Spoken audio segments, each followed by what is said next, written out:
माझे नाव कविता आहे. मला 4 मुलं आहेत. मोठ्या 3 मुली आणि 1 मुलगा. खूप सुंदर आहे. पण जेव्हा माझ्या 3 नंबरच्या मुलीचा जन्म झाला तेव्हा ती खूप काळी आणि कुरूप दिसत होती. त्याआधी मला 2 मुली झाल्या होत्या. त्या खूप सुंदर दिसत होत्या. गोरा चमकणारा त्यांचा रंग होता. माझ्या 3 मुलांना पाहून सर्वजण त्यांचं कौतुक करायचे आणि त्यांना आपल्या मांडीत धरायला प्रत्येकजण आतुर झाला. पण माझ्या धाकट्या मुलीला बघून मला तिला उचलण्याची किंवा इतरांना तिला बोलण्याचीही इच्छा होत नव्हती. माझी सर्व मुलं आपापल्या कामात गुंतली होती. हे सगळं दृश्य मी माझ्या डोळ्यांनी पाहिलं.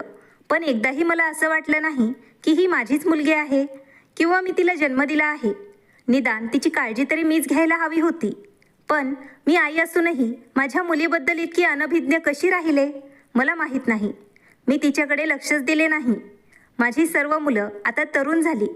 माझ्या दोन्ही मुली इतक्या सुंदर आहेत की त्यांच्यासाठी लहान वयातच नातेसंबंध यायला सुरू झाले. नंतर माझी कुरूप मुलगी सोडून दोघींचेही लग्न झाले. माझ्या दोन्ही मुली त्यांच्या घरावरती राज्य करत होत्या. पण आता मला माझी धाकटी मुलगी पूजाची काळजी वाटत होती, जी मला रात्रंदिवस चिंतेने खात होती. माझ्या ओळखीच्या मैत्रिणीला माझ्यावर दया आली. मग तिने माझ्याकडे दयाळू नजरेने पाहिलं आणि ती म्हणाली, कविता, तू फक्त देवाला प्रार्थना कर, नक्की पूजाचं लग्न जमेल.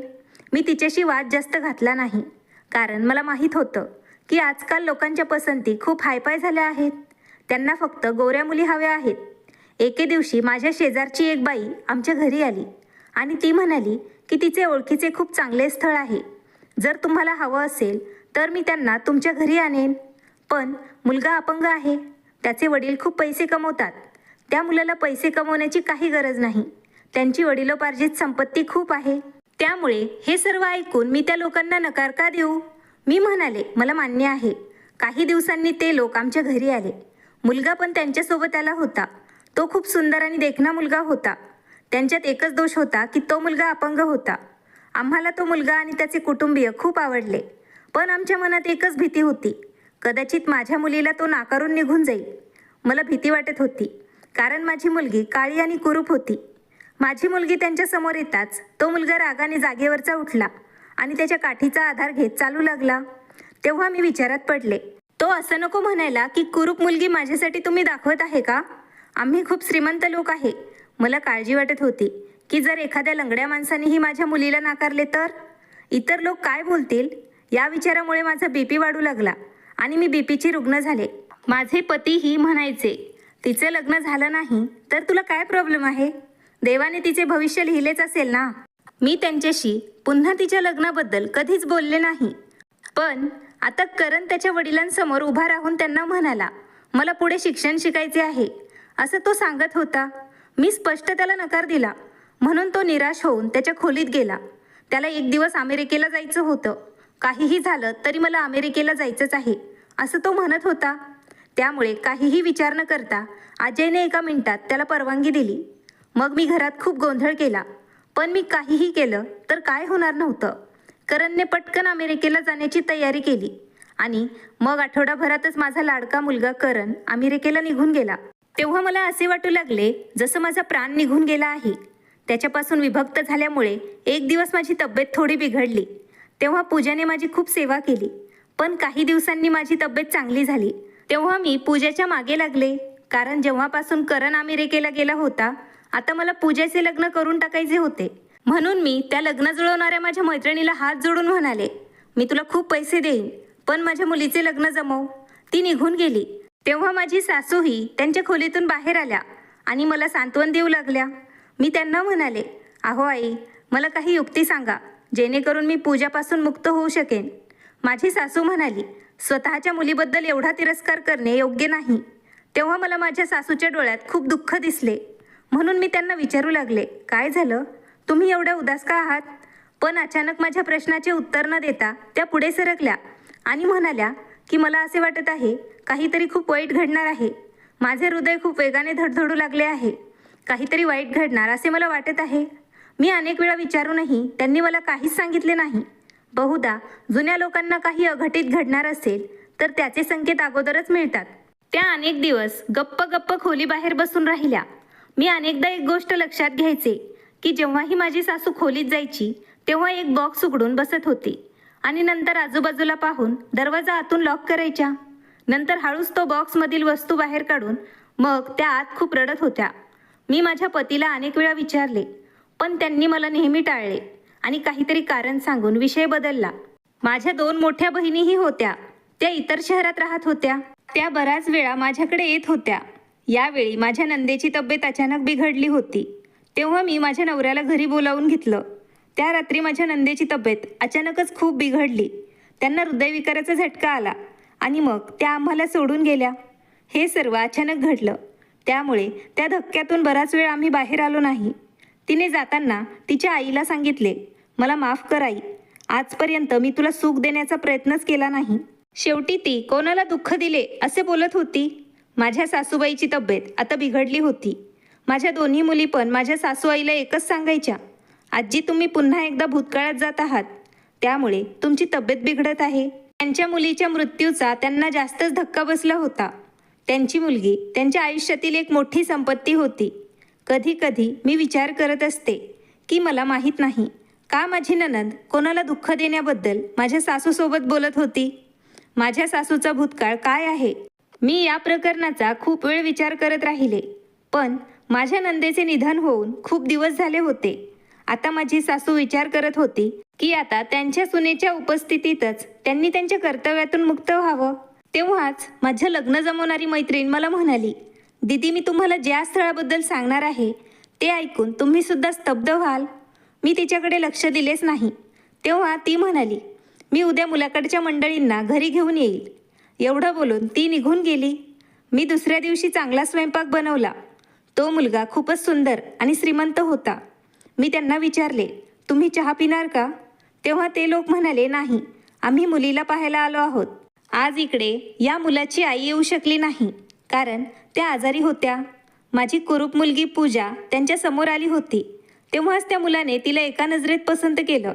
काही दिवसांनी आम्ही देखील त्यांच्या घरी गेलो. माझ्या मुलीची भावी सासू थोड्या वेळानंतर माझ्यासमोर आली आणि तिनेही स्वतःला पूर्णपणे साडीच्या पदराने लपवून घेतलं. ती म्हणाली की माझी तब्येत बरी नाही, माझा आजार कोणाला होऊ नये म्हणून मी स्वतःला झाकून ठेवत आहे. माझी मुलगी एवढ्या श्रीमंत घरात जात आहे हे पाहून आजूबाजूच्या लोकांना खूप आश्चर्य वाटले. त्या मुलाच्या आईवडिलांना लग्नाची खूप घाई झाली होती. म्हणूनच मी एका महिन्याच्या आत पूजेचे लग्न करून दिले. माझ्या काळ्याकुट्टा आणि कुरूप मुलीसाठी असं नातं येणं हे देवाच्या आशीर्वादापेक्षा कमी नव्हतं. माझ्या मुलीचे लग्न झाले. माझा मुलगा अमेरिकेला गेला, पण मी कधीही त्याच्याबद्दल जाणून घेतले नाही. आता मला माझ्या मुलाचे लग्न करायचं होतं कारण प्रत्येक आईची इच्छा असते की तिच्या मुलाचे लवकरात लवकर लग्न व्हावे आणि तिने तिच्या नातवाला तिच्या कुशीत घ्यावं. परंतु माझा मुलगा कधीच घरी आला नाही. त्याने मला इमोशनल ब्लॅकमेलिंग सुरू केलं. तो मला कॉल करून म्हणाला, आई जर कोणी मला त्रास दिला तर मी सर्वांच्या आयुष्यातून निघून जाईल, नंतर तुम्ही मला शोधत राहाल. त्याची धमकी ऐकून मी घरभर विचार करत इकडे तिकडे फिरत राहिले. माझी 2 नंबरची मुलगी तिच्या पती आणि मुलांसोबत अमेरिकेला जात होती. तिची फ्लाईट अजून जायची बाकी होती. तेव्हा तिने मला सांगायला सुरुवात केली की तिला इंडियामध्ये एक माणूस दिसला जो अगदी करणसारखा दिसत होता. का तो दुसरा कोणीतरी होता माहीत नाही, पण जेव्हा माझी मुलं त्याला मामा मामा म्हणू लागले तेव्हा माझ्या लक्षात आलं की तो खरंच करण होता. पण करण अमेरिकेत असल्यामुळे हे कसं शक्य होतं? हे सर्व ऐकताच मी गोंधळून गेले आणि मी माझ्या सासूला सांगितलं, माझी मुलगी मला फसवू शकत नाही. सगळ्यात मोठी मुलगी हे सगळं ऐकून हसायला लागली आणि ती म्हणाली, तुला करण दादा सगळीकडे बरा दिसतोय. तेव्हा मी माझे जावई आणि माझ्या मुलीसह अमेरिकेला पोहोचले होते. एका हॉटेलमधून माझ्या मुलीने करणला फोन केला. तेव्हा त्याने सांगितले की मी आत्ता ऑफिसमध्ये आहे, काही वेळात परत येईन, आपण भेटूया. पण संध्याकाळी मला माझ्या मुलीचा पुन्हा फोन आला आणि ती म्हणाली की जेव्हा करण आम्हाला भेटला तेव्हा त्याच्याकडे खूप काळजीपूर्वक मी पाहिलं. मग मी लगेच आश्चर्य व्यक्त केलं. त्याने तोच सूट घातला होता जो सूट भारतात त्याने परिधान केलेला मी पाहिला होता. मी तिला समजावून सांगितलं, तू जास्त विचार करू नको, माझा मुलगा अमेरिकेतच आहे. तेव्हा माझे शब्द ऐकून माझी मुलगी खूप आश्चर्यचकित झाली. पण जेव्हा मी बारकाईने पाहिलं तेव्हा मला जाणवलं की खरोखर काहीतरी चुकीचं घडत आहे. पण मी माझ्या मनातून सर्व गोष्टी काढून टाकल्या आणि विचार केला की माझा मुलगा असं कधीच करू शकत नाही. हे कसं शक्य आहे? तो भारतात होता, मग तो इतक्या लवकर अमेरिकेत कसा पोहोचला? मग मी माझ्या मनाला समजावून सांगितलं की माझा मुलगा असा आम्हाला फसवू शकत नाही, तो आम्हाला खोटं बोलू शकत नाही. पण काही दिवसांनी माझ्या मुलीने मला पुन्हा फोन केला आणि ती म्हणाली, आई, मी आज करणला एका मुलीसोबत पाहिलं. दोघेही खूप खुश दिसत होते. पण आई, त्याच्यासोबत असलेली मुलगी खूप रागीट दिसत होती आणि दादा तिच्यावर इतका आनंदी होता जणू ती त्याची बायकोच आहे. मी म्हणाले, तू काय बोलत आहेस? तुला माहीत आहे का, अमेरिकेत खूप मोकळे वातावरण आहे. तिथे मुलामुलींचे एकत्र येणे वाईट मानले जात नाही. मी कॉल कट केला. तेव्हा मी बराच वेळ विचार केला. मी देवाचे आभारही मानले. पण एक गोष्ट मला नेहमी सतावत होती की करण लग्नाचं नाव काढलं की एवढं चिडचिड का करतो? त्याला खरंच अमेरिकेत एखादी मुलगी आवडली असेल का? मी सासूबाईंच्या खोलीत गेल्यावर माझी पावले तिथे बाहेरच थांबली. माझी सासू फोनवरती बोलत होती. त्या म्हणत होत्या, तू एकदाच परत ये. तुला जाऊन 4 ते 5 वर्ष झाली. मला माझ्या सासूला बघून डोळ्यात अश्रू येत होते. त्या पुन्हा पुन्हा डोळे रुमालाने पुसत होत्या. आता मला ते सहन झाले नाही आणि मी पटकन खोलीच्या आत गेले. मला पाहताच त्यांनी फोन बाजूला ठेवला. मी त्यांना विचारलं, तुम्ही काय करत आहात? आई, तुम्ही रडत का आहात? मी त्यांना अचानक विचारले. तेव्हा त्या म्हणाल्या की त्यांना करणची आठवण येत होती. तो खूप दिवसांपासून आम्हाला सोडून अमेरिकेत गेला होता आणि नंतर त्याने मागे वळून पाहिले नाही. तेव्हा मी म्हणाले, आई, मी पण त्याच विषयावर बोलायला आले होते. तुम्ही करणला परत इथे बोलावून घ्या. त्याला तुम्ही समजावून सांगा की आता त्याने लग्न करावं. माझ्या सासूबाई म्हणाल्या, हो कविता, मी त्याला लवकरच परत यायला पटवून देईन. त्याच दिवशी संध्याकाळी दारावर थाप पडली. मी दार उघडताच एक वेडा मुलगा दाराबाहेर उभा होता आणि माझ्याकडे बघत तो म्हणाला, तू खूप मजेशीर आयुष्य जगत आहेस ना आणि खूप आनंदी दिसत आहेस.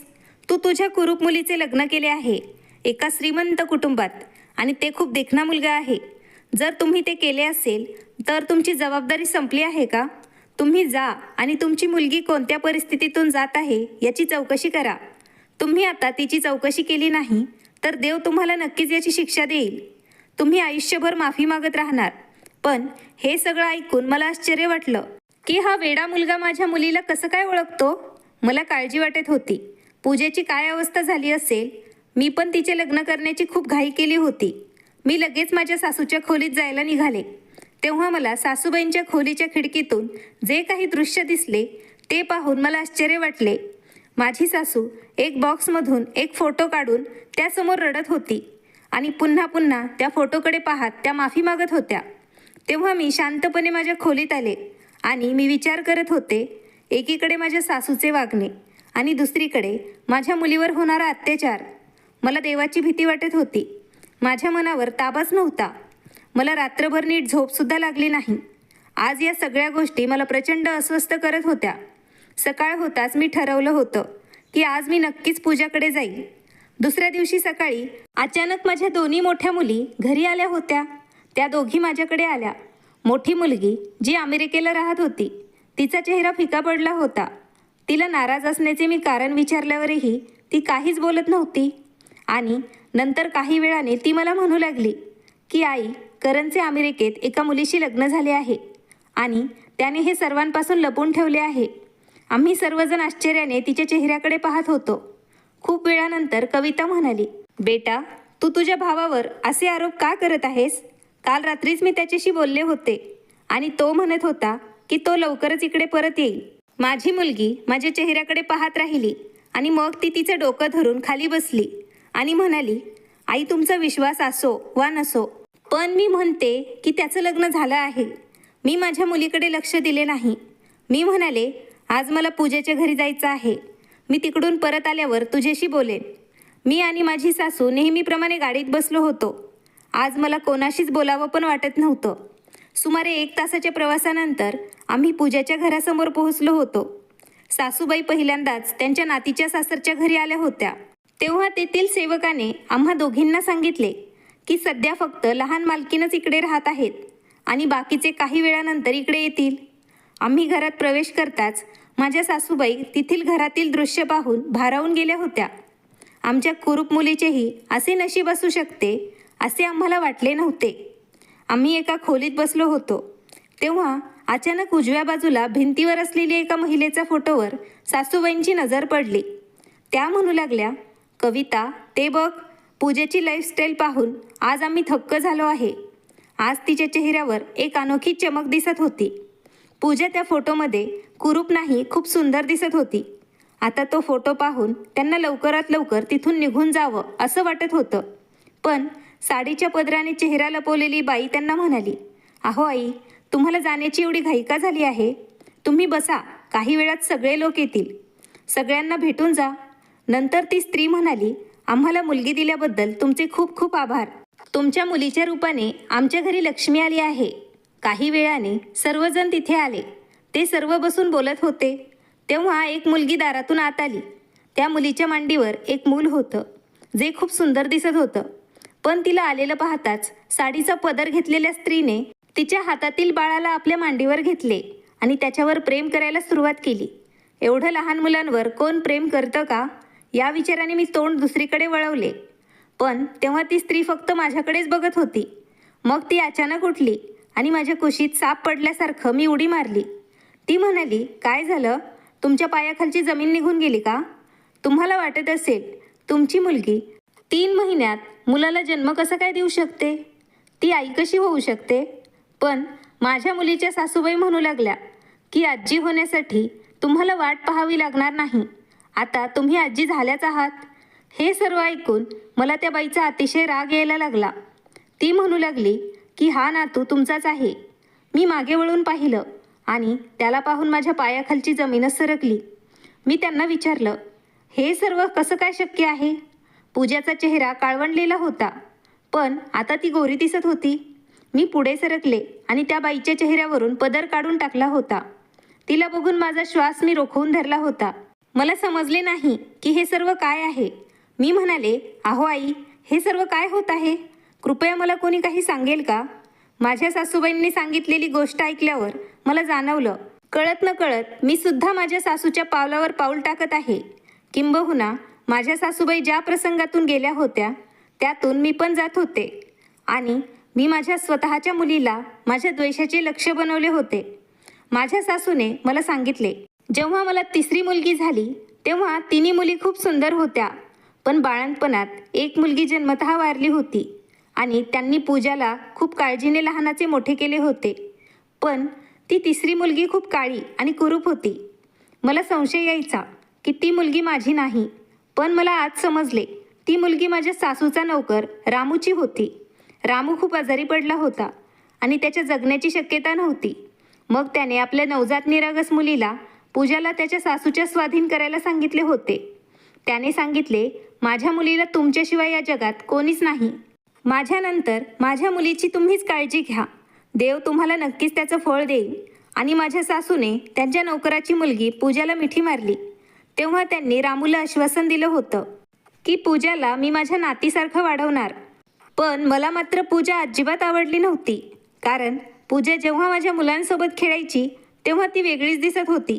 बहुतेक लोक पूजाला माझ्या सासूचीच मुलगी समजायचे, कारण त्या खूप जीव लावायच्या. आणि माझ्या सासूला त्या विचारायच्या की तुमची मुलगी आहे का ही? तेव्हा माझ्या सासूने कडक शब्दात सर्वांना सांगितले होते की पूजा आजपासून आमची एकुलती एक मुलगी आहे. पण मी पूजाला कोणत्याही प्रकारे स्वीकारणं शक्यच नव्हतं. आणि म्हणूनच मी एक दिवस पूजाला एका भिकाऱ्याच्या जवळ सोपवलं. मी त्याला खूप पैसे दिले आणि तिला सोबत घेऊन जा असे सांगितले. तिला माझ्या घरी परत आणू नकोस असेही मी त्याला सांगितले. आणि जेव्हा माझ्या सासूला हे सर्व समजले तेव्हा त्यांना मी म्हणाले, तो खूप श्रीमंत मुलगा आहे. हे ऐकून त्यांना खूप धक्का बसला. या मुलीची काळजी घेईल असं बोलून सासूने रामूचे आज वचन मोडले. तेव्हा माझी सासू या धक्क्यातून सावरल्या नाही. त्यांनीच पूजाला लहानाचं मोठं केलं आणि मी तिचं लग्न केलं. पण नंतर माझ्या सासूला कळले की पूजाने तिचा नवरा गमावला आहे आणि ती तिचा पती परत येण्याची देवाकडे प्रार्थना करते. आणि आज जेव्हा त्यांनी पूजाची सासू पाहिली तेव्हा त्या थक्क झाल्या. कारण पूजाची सासू उर्मिलाजी होत्या. उर्मिलाजींच्या चेहऱ्यावरचा तो रागीट डाग माझ्या सासूबाईंनी ओळखला होता. जेव्हा माझ्या सासूबाईंनी ही गोष्ट मला सांगितली तेव्हा आम्ही सर्वजण आश्चर्याने सर्व काही ऐकत होतो. पूजाच्या सासूबाई पुढे आल्या आणि माझ्या सासूबाईंना त्या म्हणाल्या, आई ऐका, कविताने ज्याला भिकारी असं समजून पूजाचं लग्न त्याच्याशी लावलं. त्याचं नशीब देवाने अशा प्रकारे उजळलं. त्यांनी एक छोटासा व्यवसाय सुरू केला आणि नंतर एक कार अपघातात माझा मुलगा बेपत्ता झाला. आत्ता पूजाने हे मूल दत्तक घेतलं आहे. अजूनही आम्ही आमच्या मुलाची परत येण्याची वाट पाहत आहोत. जेव्हा करणने मला सांगितले की त्याला एक बहीण आहे आणि तिच्या दिसण्यामुळे तिच्या आईला ती आवडत नाही, तेव्हा मला माझे बालपण आठवले. तेव्हा मी करणला त्याच्या बहिणीचा फोटो मागितला. मी करणच्या आजीला चांगलंच ओळखते. त्या क्षणी मी आता ठरवलं की मी करणच्या बहिणीचे लग्न माझ्या मुलाशी करेल. आणि पूजा घरात आल्यापासून आमच्या घरात लक्ष्मी नांदत आहे.